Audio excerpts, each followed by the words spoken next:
시편 78편 36절입니다. 그러나 그들이 입으로 그에게 아첨하며 자기 혀로 그에게 거짓을 말하였으니 이는 하나님께 향하는 그들의 마음이 정함이 없으며 그의 언약에 성실하지 아니하였음이로다. 오직 하나님은 긍휼하심으로 죄악을 덮어주시어 멸망시키지 아니하시고 그의 진노를 여러 번 돌이키시며 그의 모든 분을 다 쏟아내지 아니하셨으니 그들은 육체이며 가고 다시 돌아오지 못하는 바람임을 기억하셨습니다. 아멘.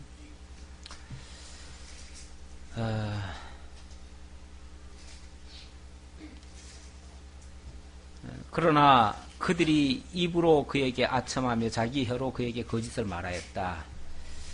지난주에 시편 78편을 하다가 중간에 멈춰가지고 무슨 말 끝에 이 얘기가 나왔는지 잘 이해가 안 될 텐데요. 이게 출애굽 상황입니다. 출애굽 상황에서 이스라엘 백성들이 여러 번 하나님을 거역을 했어요. 그래서 하나님의 진노를 여러 번 받았는데 만약에 행한 대로 그대로 하나님께서 징벌을 하셨더라면 아마 그 자리에서 다 쓸어버렸을 거예요. 하나님도 그렇게 말씀하신 적이 있죠. 언젠가 한 번은 너무 화가 나셔가지고 하나님이 모세 보고 야 내가 이 백성들 다 쓸어버리겠다. 다 쓸어버리고 너를 통해서 새로운 민족을 만들어 주마. 그렇게 말씀하신 적이 있어요. 그랬더니 모세가 산에 올라가가지고 사생결단하고 기도를 하죠. 하나님 이 백성들 여기 와서 다 쓸어버릴 거면 뭐하러 데려왔습니까? 이 백성들 다 쓸어버리려면 차라리 내 이름도 생명책에서 지워주십시오. 이렇게 기도를 하죠. 자기 이름마저도 지워달라고 그래요. 그러니까 사생결단이죠. 그러니까 하나님께서 다시 용서해 주겠다라고 하시면서 다만 그래도 이들이 잘못이라는 걸 알아야 되기 때문에 그래서 거기에 대한 어떤 진노는 쏟으시되 완전히 다 진멸하지는 않겠다. 이런 식으로 말씀하셔요. 그래서 하나님의 진노가 그 행한 대로 그대로 다 쏟아지는 게 아니고요. 그 중에 극히 조금 깨닫도록 일부만 쏟으시고는 그 다음엔 또 용서해 주셔요.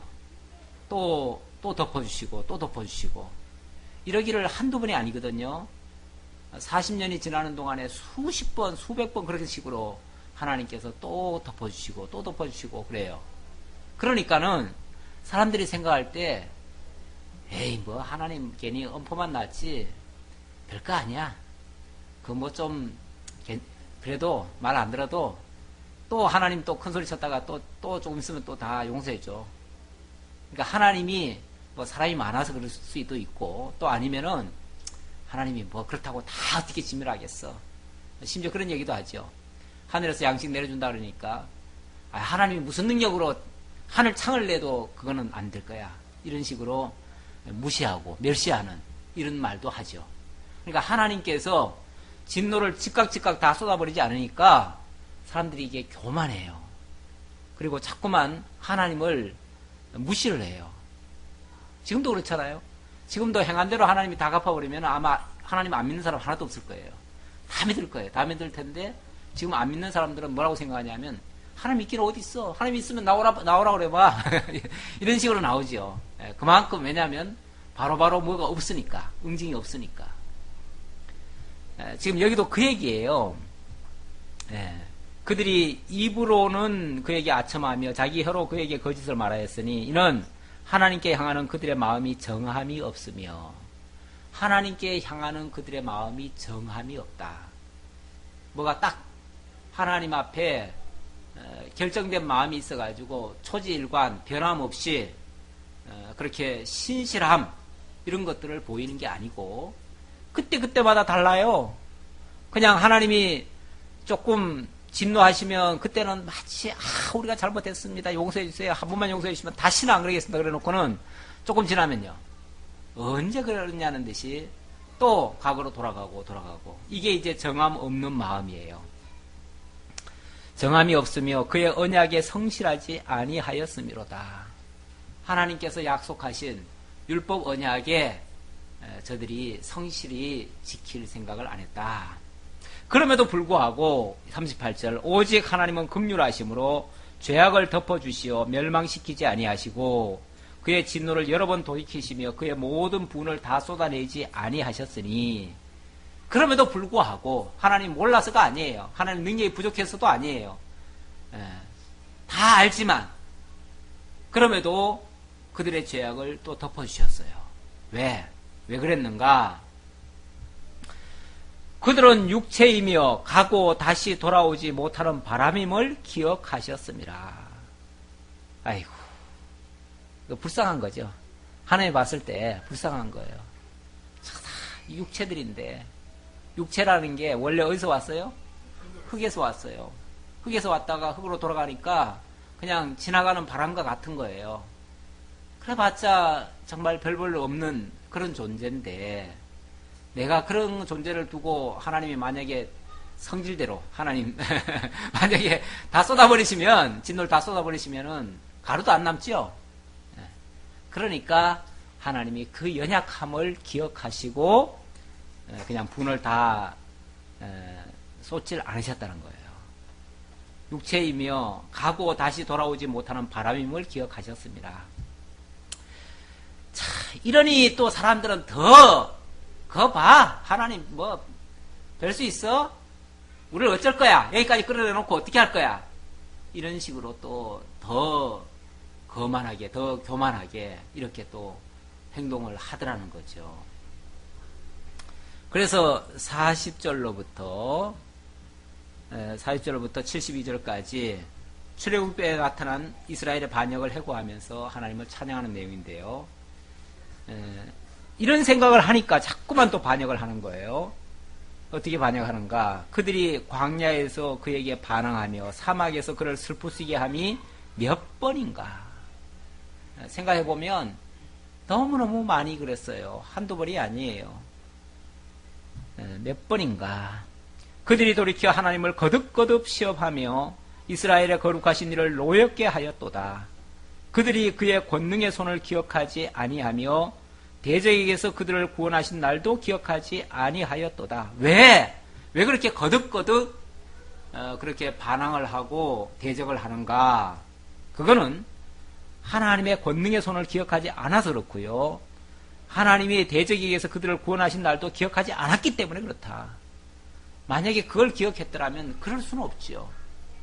어떻게 그 능하신 하나님 앞에 감히 그런 생각인들을 할 수 있겠어요? 그런 불순한 생각인들을 어떻게 할 수 있겠어요? 그건 잊었기 때문에 그래요. 그 잊은 거를 뭐라고 그러냐면 망령때다 그러죠. 망령때다. 이들이 망령때이 행하였다.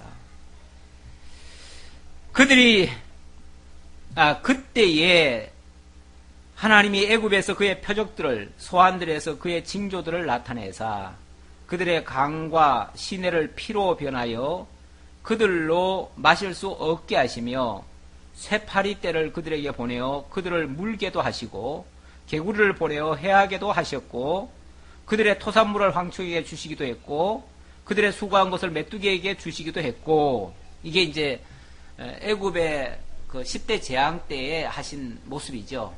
하나님이 이렇게까지 능력을 보여줬는데도 지금 오히려 자기 백성이라 일컬어지는 이스라엘 백성들은 그걸 다 잊어버린 것 같아요. 그러니까 지금 이렇게까지 반항을 하지요. 그들의 포도나무를 우박으로 그들의 뽕나무를 서리로 죽이셨으며 그들의 가축을 우박에 그들의 양떼를 번갯불에 넘기셨으며 그의 맹렬한 노여움과 진노와 분노와 곤황 곧 재앙의 천사들을 그들에게 내려 보내셨으며 그는 진노로 길을 닦으사 그들의 목숨이 죽음을 면하지 못하게 하시고 그들의 생명을 전염병에 붙이셨으며 애굽에서 모든 장자 곧 함의 장막에 있는 그들의 기력에 처음 것을 치셨으나 애굽에게는 하나님께서 이런 형벌을 가하시고 그럼에도 불구하고 그 가운데서 이스라엘 백성들은 어떻게 하셨는가? 52절 그가 자기 백성은 양같이 인도하여 내시고 광야에서 양떼같이 지도하셨도다. 사실 뭐 여기 양 그러면은 굉장히 낭만적으로 생각을 하고 양 목자가 양을 데리고 다니는 모습이 얼마나 한가롭고 평화롭고 아름답고 정말 순진해 보이고 깨끗해 보이고 그렇죠? 양 하면은 그런 이미지가 남지요. 근데 사실은 양같이 말 안 듣는 게 없어요. 양은 지 마음대로 해요. 지 마음대로고 하지 말라는 짓만 골라서 해. 여름에는 뜨거우니까 좀 이렇게 떨어져 있으라 그러면요, 여름에는 찰싹 달라붙어 있어요. 그래가지고 털을 못 쓰게 만들어요. 푹푹 썩혀가지고. 그리고 겨울에는 또 같이 또 붙어 있으라 그래도 겨울에는 또 떨어진다고 그래요. 이상하죠? 거꾸로 가. 어쩌면 그렇게 거꾸로 하기를 인간같이 하는지. 사실은 인간들이 그러잖아요. 하나님 하지 말라는 짓만 골라서 하잖아요. 전부 거꾸로 해요, 사실은. 가만히 한번 되새김질 해보면 다 거꾸로 해요. 아까 점심시간에 누구예요?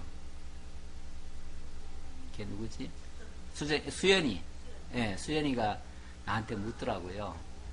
뭐 몇 가지를 묻길래 내가 대답을 해줬더니 아주 의아하게 생각하기도 하고 이제 또 아주 새롭게 깨달은 것처럼 또 이해를 하는데, 이제 그 얘기 중에 이제 그런 얘기를 했어요.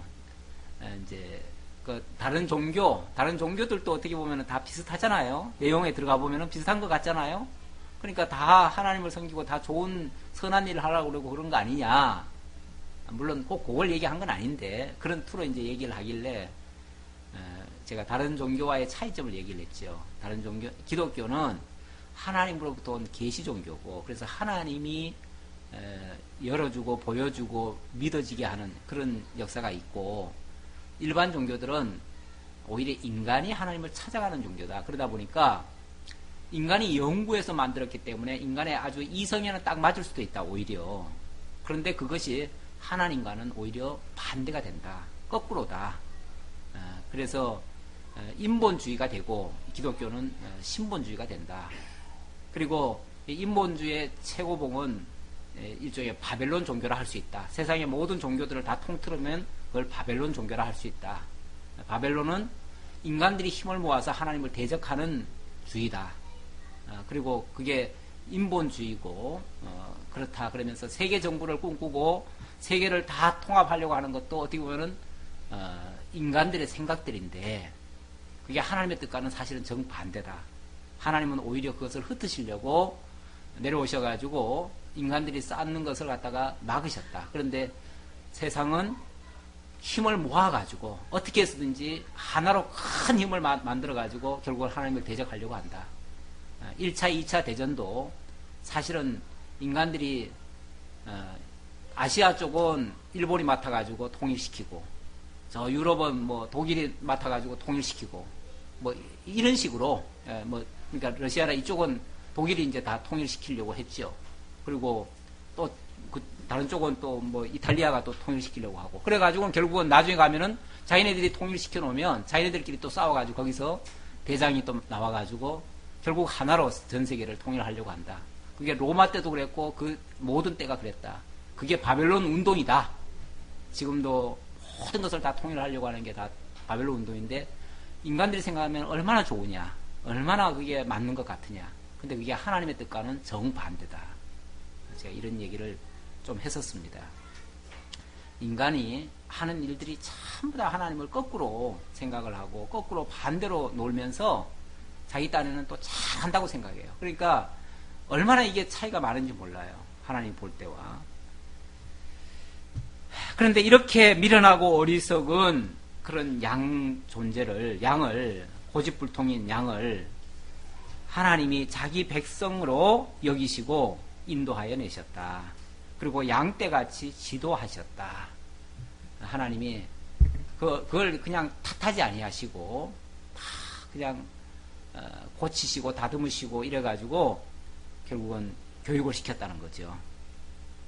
그들을 안전히 인도하시니 그들은 두려움이 없었으나 그들의 원수는 바다에 빠졌도다.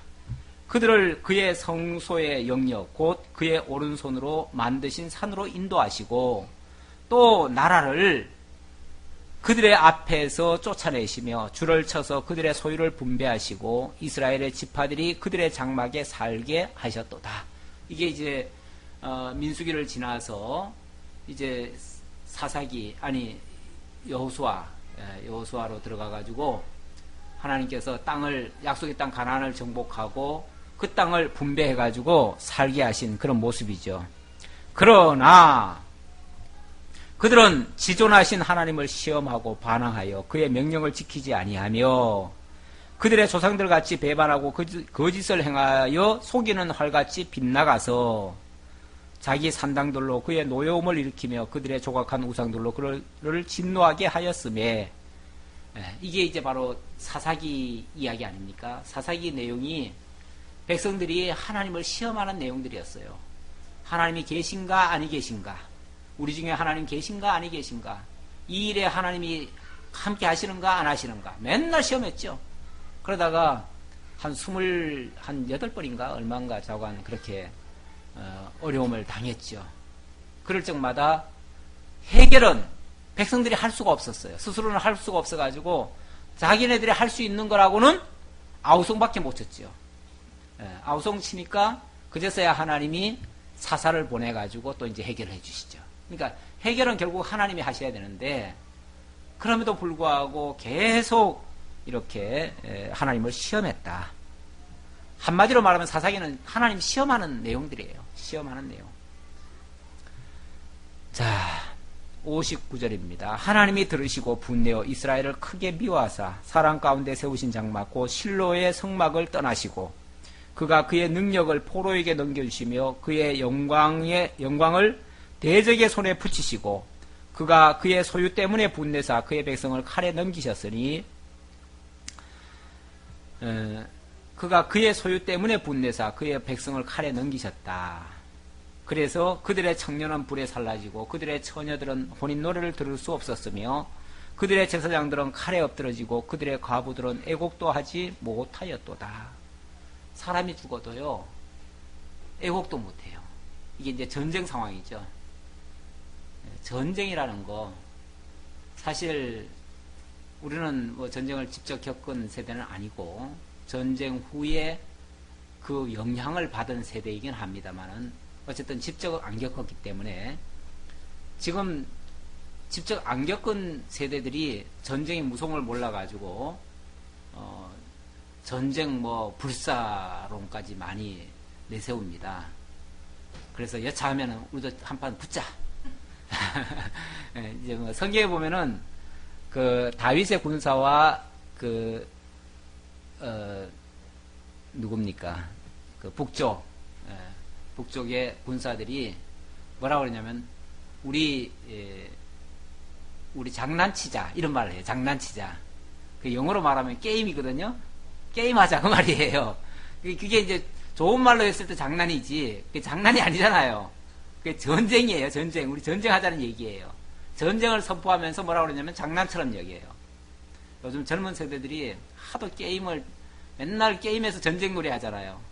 그러니까 전쟁놀이가 그 게임이고 그게 그냥 재밌는 게임인 줄 알고 전쟁하자 그러는데, 사실 지금은 우리가 좋은 환경이니까 때로 불만 있으면 불만 토로라도 하고 원망도 하고 뭐 짜증도 내고 뭐 때로는 뭐 성질도 내고 다 하지만 온갖 거 할 거 다 하지만 막상 전쟁 나면요 그런 것도 못 합니다.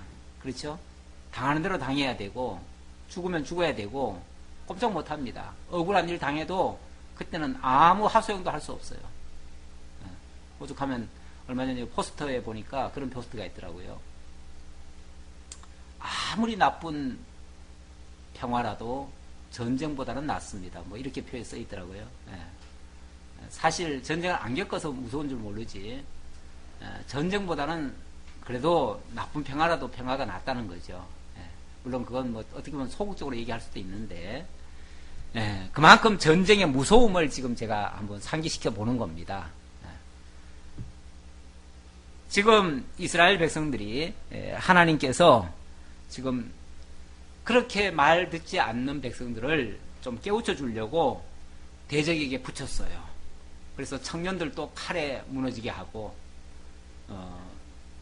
처녀들도 결혼도 못하게 만들고 제사장들도 칼에 엎드러지고 과부들도 애곡도 못하고 그러니까 뭐 전쟁이 났는데 무슨 뭐 사람이 다 한두 사람이 죽어야지 애국도 하죠. 이미 너무 많이 죽어 나자빠지면요 울 기운도 없어요.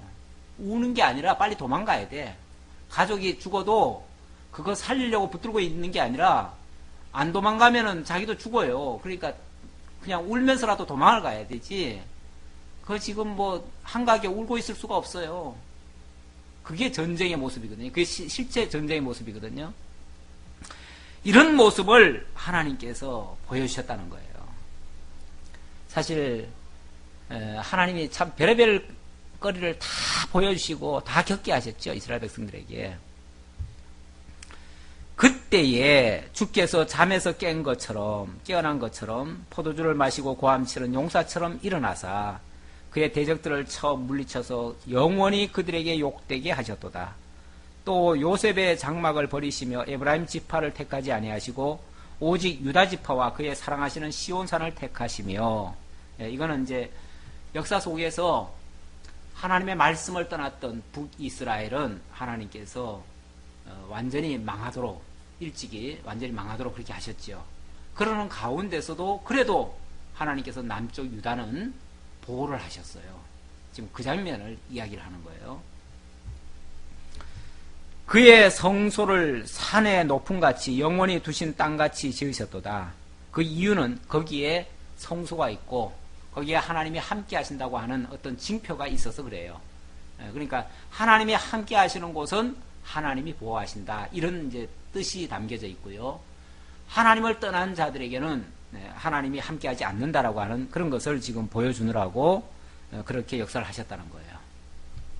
또 그의 종 다윗을 택하시되 양의 우리에서 취하시며 전양을 지키는 중에서 그들을 이끌어 내사 그의 백성인 야곱 그의 소유인 이스라엘을 기르게 하셨더니 이에 그가 그들을 자기 마음의 완전함으로 기르고 그의 손의 능숙함으로 그들을 지도하였도다.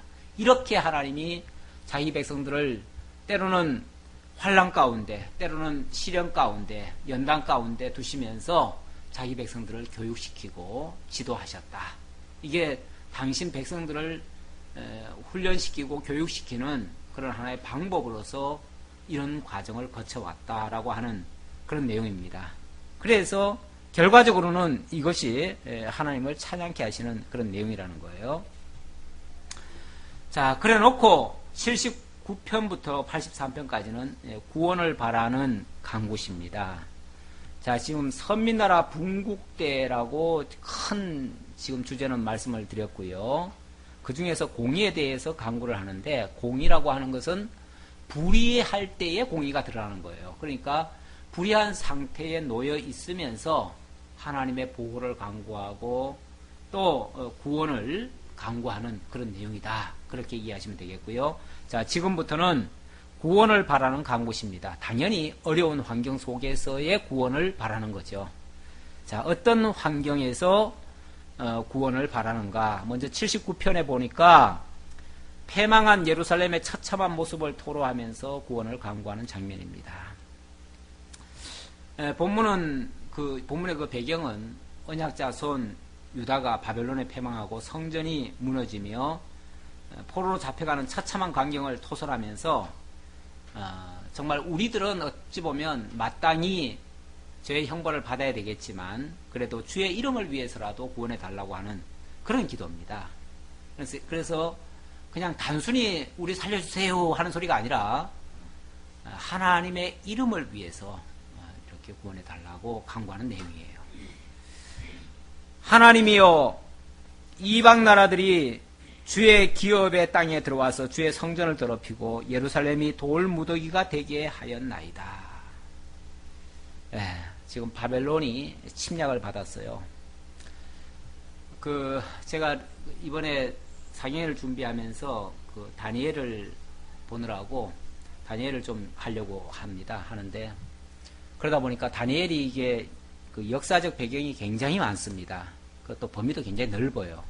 자칫하면 이게 역사 얘기하다가 시간이 다 갈 수도 있어요. 그래서 제가 정리를 잘해야만 아주 산뜻하게 설명해 드릴 수 있고, 그렇지 않으면 지리하게 갈 수도 있어요. 그래서 제가 지금 역사책을 지금 보고 다시 또 보고 있고, 지금 이제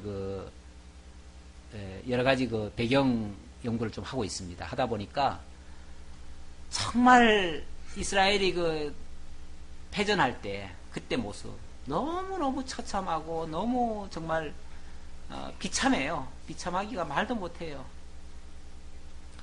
세 차례에 걸쳐서 바벨론의 침공을 받아가지고 패망을 당하잖아요. 그러는 동안에 왕은 요시아부터 따지면 5번이나 바뀌어요. 물론 20년이라고 하는 어간이긴 하지만 그 정도로 정말 격동의 시간이죠. 격동의 시기죠. 희한하게도 거기서도 그래요. 거기서도 하나님이 이미 바벨론을 세우셨고 애굽을 패망하게 했잖아요. 아수르도 패망하게 됐고, 그리고 예레미야를 통해서 그게 하나님의 뜻이라고 알려주고 있잖아요. 그런데도 불구하고 기가 막히게 거꾸로 가. 기가 막히게 거꾸로 가요. 그러니까 매번 거꾸로 가요. 희한하게 그래요. 그러니까 예를 들면 남쪽 애굽이 처음에는 애굽이 이겼잖아요. 요시아를 죽였잖아요. 죽이고 나서 자기가 믿을 만한 여호아스를 세워놨거든요. 그런데 여호아스는 또 이상하게 또 그쪽 말을 또 안 들어요. 그래가지고 폐위되고, 그 다음에는 이제 북쪽 바벨론에 의해서 바벨론이 강성해져가지고 바벨론이 이제 또 세워놔요. 왕을, 곡도아시 왕을. 그걸 뺏어가 버리고 세워놓으면 희한하게 또 그때 가면 또 이거 애굽 편을 들어요. 그러니까 꼭 거꾸로 가더라니까. 거꾸로 가니까 이 바벨론이요, 처음에는 굉장히 우호적이었어요. 우호적으로 해주다가 이거 봐라 이래가지고 응징을 하는 거예요. 응징을 하는데 2번까지는 그래도 봐준 거예요. 봐준 셈이에요. 일단 말 안 듣는 왕만 잡아가고 자기 말 잘 듣는 사람을 세워놓고 그리고 갔는데 얼마 지나고 보면 또 말 안 듣고 있어요. 또 거꾸로 가고 있어. 그래가지고 또 데려가고, 나중에 시드기야, 마지막 때는 시드기야 아닙니까? 시드기야는 처음에는요 하도 말 안 들어가지고 와가지고 혼을 내줬어요. 그랬더니 나중에는 바벨론을 방문도 하고 사신도 보내고 그래가지고 완전히 바벨론 편에 선 것처럼 위장을 했어요. 그래 놓고는 또 막판에 가서는 또 애굽하고 동맹을 맺어요. 그러니까 그때는요 느부갓네살이 막 화가 날 대로 나가지고 이놈들을 도저히 살려줘서는 안 되겠다, 완전히 진멸시켜야 되겠다 해가지고 완전히 대군을 끌고 와가지고는 그냥 일부러 바로 예루살렘으로 공격하는 게 아니라요, 예루살렘 바깥에 있는 모든 성을 다 싸그리 다 망가뜨려 버려요. 그리고 예루살렘은 에워싸가지고 30개월 동안을 갖다가 외부로 왕래를 못하게 해가지고 완전히 그 안에서 고사작전을 해버려요. 그러니까 또 그리고 나서는 한꺼번에 그냥 무너뜨리거든요. 무너뜨릴 때 또 시드기야 왕이 그 틈 사이에 자기만 살겠다고 또 도망을 가요. 여리고까지 쫓아가가지고 그걸 잡아다가 아들들 보는 앞에서 다 죽여버려요. 아들들을, 시드기야의 아들들을 다 죽이니까 시드기야가 너무 참혹한 간격을 볼 수가 없어 눈을 감잖아요. 눈을 감으니까 눈알을 빼가지고 보라고 눈알 빼버려요. 그렇게 잔인해요. 그렇게 잔인하게. 그리고는 아예 다 끌고 가버려요. 그게 얼마나, 그러니까 바벨론 입장에서 봤을 때는 얼마나 말 안 들으니까 그러겠어요. 사실 인간들이 이래요. 이렇게 말 안 듣기로 말하면. 사실은 어떤 면에서 느고도, 바로 느고도 그런 소리 하거든요. 바로 느고는 요시아 때 그랬는데, 내가 어찌 하나님의 명령 없이 내가 출전을 하겠느냐. 내가 지금 가는 전쟁은 하나님이 허락한 전쟁이니까 너 가로막지 말아라. 길 막지 말아라. 그리고 가거든요. 그런데 요시아가 길을 막잖아요. 그러다가 죽임당하죠. 그랬고 바벨론도 사실은 그 전쟁 과정에서 보면요 하나님의 이름을 들먹입니다. 그러죠? 네, 들먹여요. 그러니까 전쟁이 어떻게 보면은 막 사악한 자들의 그런 싸움으로만 생각하지만 사실은 하나님의 허락 없이는 그것도 안 되는 거거든요. 그러니까 어떤 면에서는 그것도 하나님의 지금 뜻이라고 우리가 때로는 받아들여야 될 수도 있어요. 경우에 따라서는. 네. 그러니까 굉장히 안 좋은 그 상황이 하나님으로 말미암았다라고 이해하면 사실은 받아들일 수밖에 없는데, 또 그럴 때는 또 애국하는 것처럼 또 절대로 또 안 받아들이죠. 그러다가 결국은 엄청난 진노를 받는 그런 모습이 나옵니다. 자, 지금 그 장면을 이렇게 설명하고 있어요. 하나님이여, 이방 나라들이 주의 기업의 땅에 들어와서 주의 성전을 더럽히고 예루살렘이 돌무더기가 되게 하였나이다. 예루살렘 성전이 완전히 회파가 되고 돌무더기로 쌓여졌다는 거죠. 그러니까 왜 돌무더기가 돼버리냐면요, 성전을 회파할 때 거기 금붙이 같은 거 많잖아요. 그런 것들을 다 끌고 가기 위해서 다 조각을 내버려요. 그러니까 그것들이 다 돌만 남고 나머지들은 좋은 쓸만한 것들은 다 가져가 버리는 거죠. 그러니까 돌무더기가 돼버리는 거죠. 그들이 주의 종들의 시체를 공중의 새에게 밥으로, 주의 성도들의 육체를 땅의 짐승에게 주며 그들의 피를 예루살렘 사방에 물같이 흘렸으나 그들을 매장하는 자가 없나이다. 진짜 전쟁터에는요, 매장을 어떻게 합니까? 매장할 새도 없어요. 그냥 죽어가는 것을 보고 오죽하면 그 군대 가면 노래가 있잖아요. 전우의 시체를 밟고 넘고 넘어 그러잖아요. 전우의 시체를 넘고 넘는 거예요. 그냥 넘어가는 거지. 그건 뭐 어디, 그러니까 영화에서 보면은 이렇게 뭐 끌어다 주고 덮어주고 뭐 묵념하고 뭐 하잖아요. 이게 다 영화니까 그런 거예요. 실제 전쟁터에는 그럴 새도 없어요. 그들의 피를 예루살렘 사방에 물같이 흘렸는데도 그들을 매장할 하는 자가 없었대요. 그런데 그 당시 실제로요, 사람들이 막 전쟁이 일어나니까요, 다 어디로 도망갔냐면 예루살렘 성 안으로 들어갔어요. 예루살렘 성 안으로 가면은 거기는 하나님의 성전이 있고 하니까 거기는 안전할 거다. 거기는 가장 요새고 든든한 곳이니까 안전할 거다라고 생각하고 다 그쪽으로 모여든 거예요. 그러니까 바벨론은 그걸 이제 이용해가지고 일부러 외부를 그냥 공격을 하고 그쪽으로 토끼 사냥하듯이 몰아간 거죠. 그래 놓고 그냥 한꺼번에 다 죽여버리는 거죠.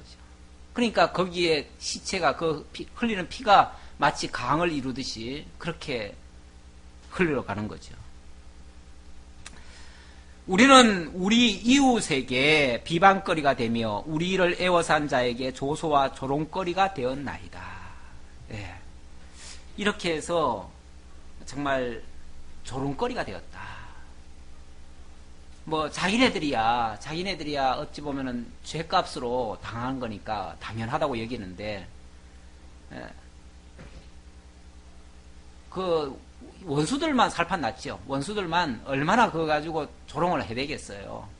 그리고 그게 또 이 백성들 입장에서는 그게 이제 하나님의 그 이름을, 그 영예를 무시하게 되는 거니까, 조롱을 받게 하는 거니까 그게 더 참을 수가 없는 거죠. 그래서 이렇게 기도합니다. 여호와여, 어느 때까지니까? 영원히 노하시리까? 주의 질투가 불붙듯 하시리까? 자, 이런 일들이 주의 질투로 말미암아 이루어졌다고 보고, 그렇다면 이게 언제까지 이렇게 할 겁니까? 영영 이러다가 우리나라 완전히 이제 망하고 다시는 회복 안 될 겁니까? 그런 뜻으로 이제 질문하는 거죠. 6절, 주를 알지 아니하는 민족들과 주의 이름을 부르지 아니하는 나라들에게 주의 노를 쏟으소서. 이건 어떻게 보면은 뭐 정말 하소연 같은 모습인데, 아니 진노를 하시려면은 주를 알지 못하는 자들에게, 주를 회방하는 자들에게 진노를 쏟아야지. 그래도 우리는 어쨌든 그래도 하나님을 안다고 하고 하나님을 믿는다고 하는 사람들인데 우리를 한테 어떻게 이렇게까지 할 수 있습니까? 이게 이제 정말 참 안타까운 호소죠. 그들이 야곱을 삼키고 그의 거처를 항폐하게 함이니이다. 우리 조상들의 죄악을 기억하지 마시고 주의 긍휼로 우리를 속히 영접하소서. 우리가 매우 가련하게 되었나이다. 뭐 하나님 만약에 그 행한 대로 다 갚아버리면은 뼈도 못 추리죠. 이제 뭐 완전히 다 멸망밖에는 남을 게 없죠. 그러니까 마지막 하소연 같은 기도를 합니다. 그런데 이렇게 기도를 합니다. 우리 구원의 하나님이여, 주의 이름의 영광스러운 행사를 위하여 우리를 도우시며 주의 이름을 증거하기 위하여 우리를 건지시며 우리 죄를 사하소서. 그러니까 차마 우리 죄를 용서해 주십시오. 이 말은 못하겠고요. 무슨 얘기를 합니까? 주의 이름이 영광스러운 행사를 위하여, 주의 이름의 영광스러운 행사를 위하여, 하나님이 여호와신데 여호와 되심을 알게 하기 위해서 언약하시고 언약대로 이루실 거 아니에요. 그렇죠? 그러니까 결국은 하나님의 이름, 그 여호와라고 하는 그 이름이, 그리고 하나님이 하시는 그 영광스러운 행사를 위해서 우리를 도와달라. 차마 그냥 우리를 도와달라 소리는 못하겠고, 하나님의 일을 위해서, 그리고 하나님의 이름을 증거하기 위해서 우리를 건지시며 우리 죄를 사하소서. 실제로 하나님께서도 당신의 이름을 위해서 결국은 용서하실 수밖에 없어요. 그렇죠? 그렇게 할 수밖에 없어요. 이방 나라들이 어찌하여 그들의 하나님이 어디 있느냐 말하나이까. 주의 종들이 피 흘림에 대한 복수를 우리 목전에서 이방 나라에게 보여주소서. 제발 너네 하나님이 어디 있냐? 너네 하나님이 있으면 이렇게 당하고도 어떻게 가만히 있을 수 있느냐? 이런 말은 좀 안 들었으면 좋겠다, 그 얘기죠. 갇힌 자의 탄식을 주의 앞에 이르게 하시며 죽이기로 정하신 자도 주의 크신 능력을 따라 보존하소서. 비록 죄 때문에 당할 수밖에 없고 죽을 수밖에 없지만, 그러나 주의 크신 능력을 따라서 우리를 좀 구원해 달라, 그런 뜻으로 기도하는 겁니다. 주여, 우리의 이웃이 주를 비방한 그 비방을 그들의 품에 7배나 갚으소서.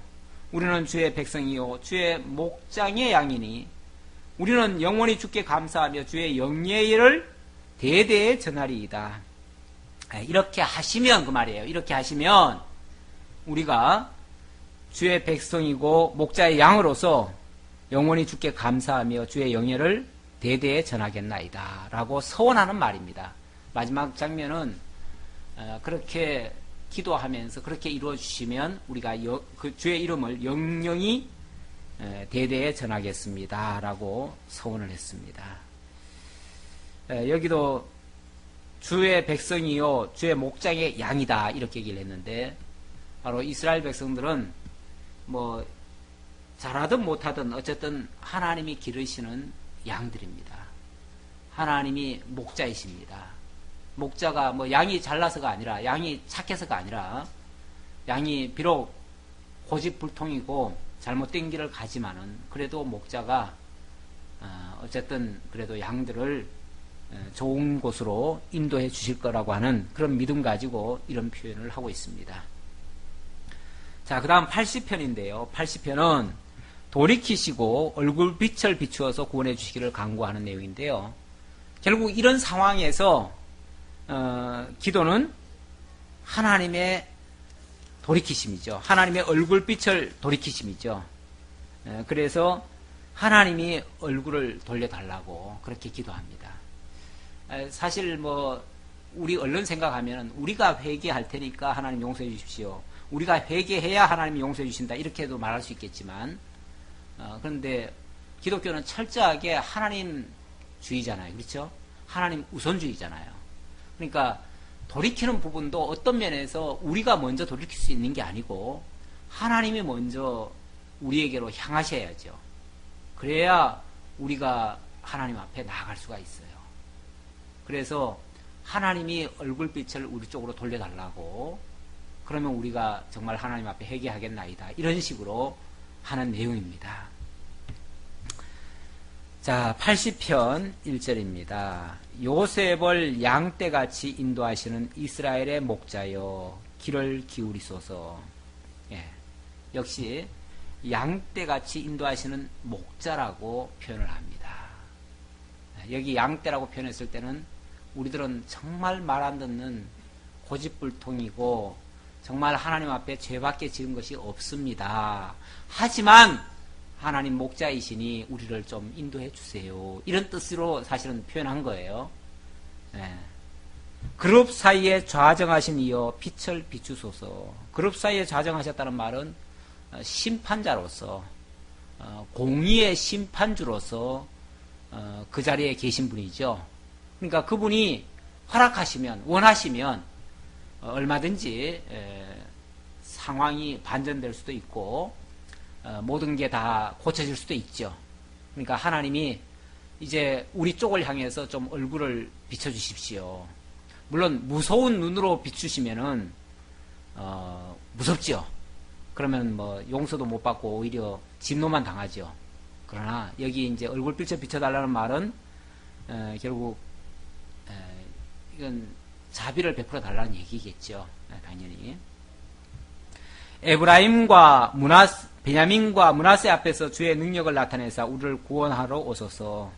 이들이 어찌 보면 대표적으로 말 안 듣는 백성들 아니에요? 왜냐하면 북쪽 이스라엘 쪽이니까 더더욱 그러죠. 하나님이여 우리를 돌이키시고 주의 얼굴 빛을 비추사 우리가 구원을 얻게 하소서. 만군의 하나님 여호와여 주의 백성의 기도에 대하여 어느 때까지 노하시리이까. 주께서 그들에게 눈물의 양식을 먹이시며 많은 눈물을 마시게 하셨나이다. 지금 당한 것도 너무너무 많은 눈물을 먹었고 너무 고통이 심합니다. 정말 말로 표현할 수 없는 그런 고통이죠. 우리를 우리 이웃에게 다툼거리가 되게 하시니 우리 원수들이 서로 비웃나이다. 만군의 하나님이여 우리를 회복하여 주시고 주의 얼굴의 광채를 비추사 우리가 구원을 얻게 하소서. 결국 하나님의 돌이키심 아니고는 우리가 구원받을 방법이 없습니다. 우리가 어떻게 스스로 설 힘도 없고 우리가 뭐 어떻게 하나님께로 돌아간다는 것도 정말 미련해가지고 미련퉁이라 원래 미련한 자는요 사망의 길로 가면서도 모르고 계속 가죠. 그렇죠? 그게 미련한 거 아닙니까? 고집불통도 그거 아니에요? 아무리 그 길로 가면 안 된다고 말려도 계속 가잖아요. 지금 어찌 보면 지금 에브라임과 베냐민과 므낫세가 그렇게 했다는 뜻으로 지금 표현한 거죠. 그러나 하나님께서 우리에게로 얼굴을 돌이키시면 우리가 구원을 얻을 수 있습니다. 그 얘기죠. 8절입니다. 주께서 한 포도나무를 애굽에서 가져다가 민족들을 쫓아내시고 그것을 심으셨나이다. 아까는 이스라엘의 목자라고 지금 표현을 하면서 목자니까 어쨌든 말 안 듣는 양이라 할지라도 좀 돌봐주셔야 되지 않습니까? 라고 지금 하소연했다면 이번에는 하나님이 우리를 저 애굽 땅에서 그 몹쓸 땅에서 포도나무 가져다가 이 적과 꿀이 흐르는 이곳에다가 극상품으로 심어놓은 거 아닙니까? 그런데 지금 이 포도나무 열매가 지금 완전히 저 들짐승들에게 다 짓밟히게 됐습니다. 이렇게 지금 표현하는 거죠. 그러면서 이거를 더 이상 다 망가지기 전에 좀 보호해달라고 하는 그런 강구입니다. 주께서 그 앞서 가꾸셨으므로 우리가 그 뿌리가 깊이 박혀서 땅에 가득하며 그 그늘이 산들을 가리고 그 가지는 하나님의 백향목 같으며 그 가지가 바닥까지 뻗고 넝쿨이 강까지 미쳤거늘. 이거는 이제 하나님이 정말 이스라엘 백성들을 처음에 데려다가 약속의 땅 가나안에 데려다 놨을 때의 모습입니다. 그때는 정말 어느 대적도 막을 수가 없었죠. 이스라엘을 막았다가는 오히려 자멸을 당했죠. 이스라엘에게 복종치 않은 자들은 산산조각이 났죠. 그만큼 하나님께서 이스라엘을 아주 든든하게 가나안 땅에다가 심어 놓으신 겁니다. 이건 뭐 하나님이 포도나무 갖다 심어 놓은 것처럼 그렇게 심어 놓은 거죠. 그래가지고 거기서 많은 열매가 맺혔어요. 많은 수확이 열렸어요. 거기서 결국 이스라엘이라고 하는 나라가 세워졌고 또 다윗 제국이라고 하는 제국도 만들어졌고 또 솔로몬 평화의 왕 시대도 만들었고 얼마나 그게 정말 극상품 포도나무 아닙니까? 그렇죠? 최고 품질의 그런 포도나무 열매가 맺혔어요. 뭐 나무도 얼마나 튼실한지 몰라요. 아무도 넘보지 못할 정도가 됐으니까. 그런데 언젠가부터 계속 약해지기 시작합니다. 뭐 이유는 딴 거 아니죠. 하나님을 떠나면서부터죠. 결국 그래서 남북이 나뉘어지기 시작하고 결국은 서로 충성 경쟁이 아니라 서로 하나님께 적대 경쟁, 대적 경쟁을 했지요. 그래가지고 누가 하나님 앞에 빨리 잘못하나. 그래서 언니 오홀리압과 또 아니 오홀리압 부살렐은 아니고 또 누굽니까 거기 그 이스라엘과 남유다를 갖다가 언니와 동생 비유를 하면서 어쩌면 그렇게 언니하고 동생하고 서로 그냥 더 잘못하려고 애를 쓰고 노력하고 아주 경쟁을 했죠. 경쟁을. 예. 서로 따라하고 그런 식으로까지 했어요. 그랬더니 18절 숲속에 멧돼지들이 상해하며 들짐승들이 먹나이다. 하나님께서 붙여주신 거죠. 일부러 들짐승들 갖다가 데려다가 먹어라. 너희들이 좀 혼내줘라. 사실은 그래서 바벨론을 하나님께서 진노의 몽둥이라고 그랬나요? 뭐 아수를 채찍이라고 그랬나요? 또 갈대아를 애굽을 갖다가 찌르는 갈대라고 그랬나요? 뭐 그런 식으로 비유하면서 아주 혼내준 겁니다. 쉽게 말하면은 혼내줬어요. 그러면은 깨달아야죠. 아, 우리가 말씀 떠나니까 하나님께서 이렇게 우리를 진노하시는구나, 징계하시는구나, 돌아가야지. 그게 아니고 오히려 그러면 그럴수록 더 극단으로 치닫는 거예요. 네. 오히려 선지자들이 그걸 가지고 수없이 경고를 합니다. 그랬더니 선지자들까지 죽여요. 선지자들 말 듣기 싫어가지고 선지자들 말이 자기네들을 자꾸 찌르니까 그게 괴로워가지고 선지자들 죽여요. 아까 내가 시드기야 비참한 것만 얘기했는데 시드기야 전에 여호야김도 참 비참하게 죽는데 여호야김도 자기한테 바른 소리 하는 선지자를 죽이거든요. 죽이니까 그 선지자가 죽으면서 예언한 게 있어요. 네 시체가 쉽게 말하면 들짐승들에게 던져질 것이다. 그러는데요. 실제로 또 그렇게 돼버립니다. 그렇게 비참하게 돼요.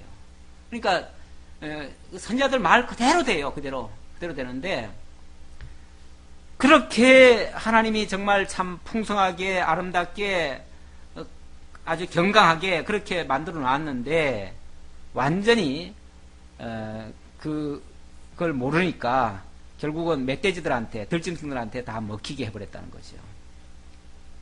만군의 하나님이여 구하옵나니 돌아오소서. 하늘에서 굽어보시고 이 포도나무를 돌보소서. 뭐 아까 그 목자가 양 돌보라는 말과 똑같은 의미죠. 의미는 같은데 이제 정말 포도나무라고 표현하면서 이제 좀 해달라고 하는 거죠. 주의 오른손으로 심으신 줄기요 주를 위하여 힘있게 하신 가지니이다. 그것이 불타고 배임을 당하며 주의 면책으로 말미암아 멸망하오니. 결국 하나님이 내버려 두시니까 그런 엄청난 환난과 그런 시련을 겪게 됐다 그 말이죠. 주의 오른쪽에 있는 자 곧 주를 위하여 힘있게 하신 인자에게 주의 손을 얹으소서. 그리하시면 우리가 주에게서 물러가지 아니하오리니 우리를 소생하게 하소서. 우리가 주의 이름을 부르리이다. 여기도 18절에 보면 그렇게 하시면, 그러니까 주님께서 주의 오른쪽에 있는 자에게 주의 손을 얹어주시면 그 말이죠. 다시 말하면 주의 편에 서는 자, 주의 정의 편에 서는 자, 말씀의 편에 서는 자에게 하나님이 함께 하시면 그러면은 우리가 주에게서 물러가지 아니하고 주의 이름을 부르겠나이다. 결국 하나님이 해주셔야 우리가 할 수 있다라는 얘기예요. 우리가 쉽게 얘기해가지고 우리가 회개해야 하나님이 용서해 주시지, 이 말은 쉽지 않는 말입니다. 그거는 논리적으로 잘 안 맞는 얘기예요. 우리가 회개를 그렇게 할 수 있는 존재가 아니에요. 하나님이 우리 쪽으로 돌아오셔야, 그리고 오른손에다가 오른편의 선자에게 힘을 주셔야 그게 가능하다 그 말이죠. 만군의 하나님 여호와여 우리를 돌이켜주시고 주의 얼굴의 광채를 우리에게 비추소서. 여기 그리하면 없지만 그리하면 우리가 구원을 얻으리이다. 그렇게 하면 우리가 구원을 얻겠습니다. 그러니까 하나님께서 우리에게로 돌아와 주십시오. 지금은 하나님이 잠시 뭐하고 계셔요? 등 돌리고 계셔요. 얼굴 안 쳐다보고 계셔요. 나 너들 안 보겠다, 이게 얘기예요. 제가 지금 지난번하고 이번하고 해가지고 칼럼을 쓰고 있는데, 하나님의 내어버려 두심은 그건 저주입니다. 두 번째는 하나님의 간섭하심, 하나님의 관심은 사랑입니다. 축복입니다 그랬나요? 사랑입니다 그랬나요? 예. 어떻게 보면 정반대되는 얘기 같은데, 같은 이치라고 보여집니다. 저는 그런 생각이 문득 들어서 그렇게 기록을 했는데, 물론 우리가 로마서를 배우면서 하나님이 내어버려 두셨다, 내어버려 두셨다, 그 말이 많이 나오죠. 내어버려 두시니까 인간이 말도 못하게 악해지잖아요. 아주 추악한 모습이 다 드러나잖아요. 그래서 의인은 없나니 하나도 없는 상태가 되어버리잖아요. 그게 바로 저주 아래 든 인간의 모습이죠. 사실 하나님의 간섭이 없으면요, 우리는 정말 말종이 되는 거죠. 그야말로. 근데 세상에서도 그래요. 세상에서도 말 안 들으면은 결국 내버려 둡니다. 내버려 두는데, 내버려 두는 게 그게 정말 어떤 면에서 내버려 두니까 귀찮지 않아서 좋을 것 같은데, 이거 좋은 게 아니라 결국은 그거는 뭐 망가지도록 내버려 두는 거니까 그거는 저주죠. 완전히 포기한 거죠. 그래서 미워하는 자는 내버려 둡니다, 원래. 사랑하니까 그냥 관심을 갖고 챙기기도 하고 돌보기도 하고 애타하기도 하고 뭐라도 말이라도 한마디 해주고 종이 쪽지라도 한 장 주고 그렇게 하죠. 그러니까 관심 있을 때 정말 좋아해야 돼요. 관심 있을 때 좋아해야 되고, 관심 없다는 거는 이미 뭐 어디 전화도 안 한다 그러면은 끝난 거예요. 마음이 떠난 거예요. 그렇잖아요? 떠난 거예요. 그러니까 우리가 전화하면 귀찮아하지 마시고 전화하면 그게 나를 사랑하고 있다고 하는 증거이기도 하고, 우리가 하다못해 뭐라고 한마디라도 해주면 정말 날 그래도 아끼고 사랑하고 있다는 증거예요.